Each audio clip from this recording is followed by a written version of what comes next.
এখন ব্যস্ততার জীবন। তো এই ব্যস্ততার মধ্যে আমরা কথা বলার জন্য বেছে নিই খাওয়ার টেবিল, যে টেবিলে আমরা সবাই মিলে বসে থাকি এবং আমরা একে অন্যের জীবনে কি ঘটছে এই ধরনের নানা আলোচনা করি। এইবারে খাওয়ার সময় এই যে কথা বলার যে ব্যাপারটা, সেটা কি আদৌ হেলদি হ্যাবিট? যদি না হয়, এক্স্যাক্টলি কি কি সমস্যা এটা থেকে আমাদের হেলথের জন্য হতে পারে, আসুন জেনে নিই। যারা আমাকে ফার্স্ট টাইম দেখছেন তাদের জন্য বলে রাখি, আমি দেবারতী। আমি এই চ্যানেলে প্রেগন্যান্সি, বেবি কেয়ার এবং হেলথ রিলেটেড নানা রকম ভিডিওস আপলোড করি। যারা এখনো পর্যন্ত আমাকে সাবস্ক্রাইব করেনি তাদের কাছে রিকোয়েস্ট, প্লিজ চ্যানেলটা সাবস্ক্রাইব করে নেবেন, বেল আইকনটাতে হিট করে রাখবেন, তাতে যখন যখন আমি কোনো ভিডিও আপলোড করব ফার্স্ট নোটিফিকেশনে আপনি সেইটা পেয়ে যাবেন। এইবারে শুরু করা যাক। তো একদম প্রথম যে সমস্যাটা সেটা হচ্ছে খাদ্যনালী আর শ্বাসনালী, এটা একদম পাশাপাশি, একদম জড়াজড়ি করে আছে। তো খাবার খাওয়ার সময় যদি কোনো রকমভাবে সেই খাবারের কোনো একটা কণা আমাদের শ্বাসনালীতে চলে যায়, সেটা আমাদের জন্য জীবনহানি পর্যন্ত ঘটাতে পারে। কিভাবে? এক, সেটা ব্লক হয়ে আমাদের যে চোকিং যে ব্যাপারটা হয় সেইটা। আর একটা, খাদ্যনালীর কণা যদি ফুসফুসে চলে যায় কোনোভাবে, তখন সেটা ফুসফুসে প্রদাহ বা ইনফেকশন কজ করতে পারে এবং সেটা আমাদের জন্য ভীষণ ডেডলি হতে পারে যদি আনট্রিটেড থাকে বা আমরা বুঝতে না পারি। এবং দ্বিতীয় যে পয়েন্ট সেটা হচ্ছে, ধরুন খাওয়ার খেতে খেতে অনেকে মোবাইল দেখেন, অনেকে টিভি দেখেন, অনেকে কথা বলেন। তো এই যে একটা অন্যমনস্কভাবে খাওয়ার খাওয়া, মানে আপনার মনটা তো আদতে খাওয়ারের ওপর নেই।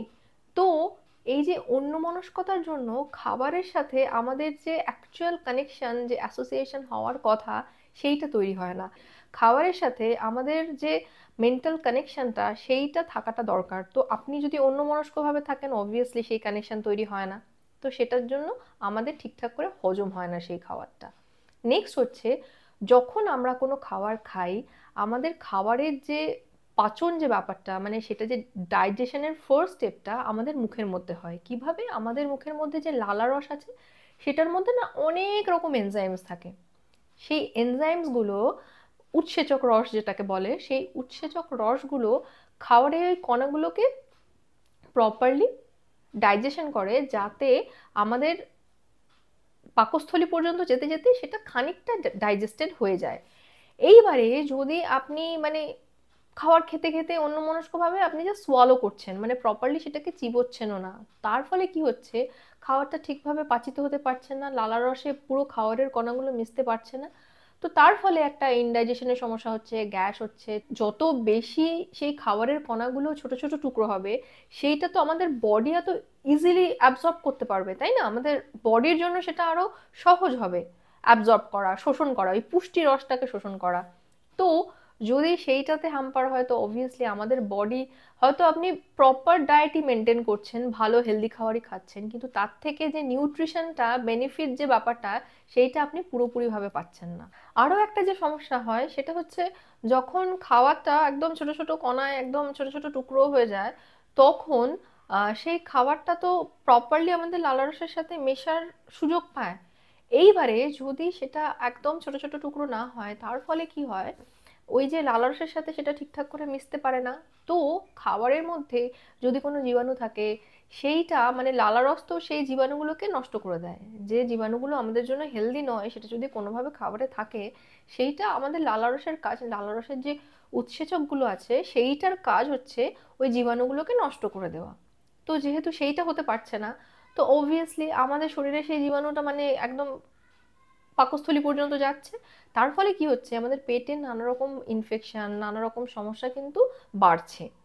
আরও একটা যে সমস্যা হয় সেটা হচ্ছে, এই যে খাবারের মধ্যে নানা রকম মিনারেলস থাকে, ভিটামিনস থাকে, সেইটা আমাদের শরীর ঠিকঠাক করে অ্যাবসর্ব করতে পারছে না। এবং এর সাথে আরও একটা জিনিস বলে রাখা দরকারি, যখন আমরা খাবার খাই এবং খেতে খেতে কথা বলি, তখন যেহেতু মুখ হাঁ করে অবভিয়াসলি কথা বলবো, তো তখন কি হয়, অনেকটা এয়ার আমাদের মুখের মধ্যে দিয়ে আমাদের পেটের মধ্যে চলে যায়।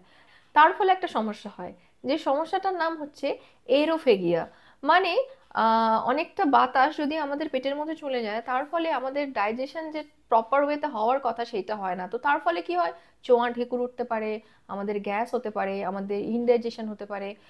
এরকম অনেক সময় দেখবেন যখন শিশুরা একদম ছোট শিশু থাকে এবং তাদেরকে ফিড করানো হয়, তারপর তারপর তাদের বার্পিং করানো হয় এটার জন্য, যাতে যে এক্সট্রা এয়ারটা আছে সেটা তাদের পেট থেকে, তাদের সিস্টেম থেকে বেরিয়ে যেতে পারে। তো এটাও কিন্তু খুব বড় একটা প্রবলেম। তো এটার জন্য কি করা উচিত, অলওয়েজ মুখ বন্ধ করে প্রপার ওয়েতে চিবোনো উচিত। কতবার আপনি চিবোবেন, মোটামুটি 32 বার। আয়ুর্বেদ নিয়ে নিন, কোনো অন্য চিকিৎসকের পরামর্শ নিয়ে নিন, তারা সবাই বলবে আহ শক্ত খাবার, নরম খাবার, এই দুটো আলাদা। তো মোটামুটি যদি একটা শক্ত খাবার হয়, সেটা চিবানোর নিয়ম হচ্ছে 32 বার, যাতে সেটা একদম মিহি দানা হয়ে যায়, একদম ছোট ছোট কণায় সেগুলো বিভক্ত হয়ে যায় এবং আমাদের লালারস সেগুলোকে প্রপার ওয়েতে পাচিত করতে পারে। আরও একটা কথা বলে রাখা দরকারি, সেটা হচ্ছে এই যে যখন আমরা খাওয়ার টেবিলে কথা বলি এবং কথা বলতে বলতে আমরা তো বুঝতে পারি না, আমাদের মুখ থেকে অনেক সময় খাবার ছিটকে যেতে পারে কথা বলার ফ্লোতে, কথা বলার থ্রোয়িং এর জন্য। সেটা টেবিল ম্যানার্স হিসেবে ইজ নট গুড এটিকেট। তো সেইটা যদি আপনি মাথায় রাখেন, সেটাও কিন্তু একটা ইম্পর্ট্যান্ট ব্যাপার। তো যখন আপনি খাবার খাবেন, তখন আপনি মুখ বন্ধ করে ভালো করে চিবিয়ে সেই খাবারটা খাবেন, যাতে সেই ফুডটার সাথে আপনার একটা কানেকশন তৈরি হয় এবং ফুড প্রপার ওয়েতে পাচিত হয়। তাতে আপনি দেখবেন যে আপনার হজমের সমস্যা কমেছে, আপনার গ্যাসের বা আপনার চোঁয়া ঢেকুরে যদি সমস্যা থাকে সেইগুলো কমেছে। যারা টেবিলে অলরেডি খেতে খেতে কথা বলেন, তারা হয়তো আমার ভিডিওটা দেখে একটু এগ্রিড হবেন না, কিন্তু যদি আহ, আমি যেগুলো বললাম সেইটা মেনে 15 ডেজও আপনি পালন করেন এই ব্যাপারটা, আপনি দেখবেন আপনার যে নানা রকম ডাইজেশনের সমস্যা বা নানা রকম যে গ্যাসের সমস্যা, সেগুলো তো একটু ইমপ্রুভড হবেই। তো আশা করছি আজকের ভিডিওটা ইনফরমেটিভ ছিল। যদি ইনফরমেটিভ মনে হয় তাহলে প্লিজ একটা লাইক করবেন, আপনার ফ্রেন্ডের সাথে শেয়ার করবেন এবং প্লিজ চ্যানেলটা সাবস্ক্রাইব করবেন। Thank you so much for watching.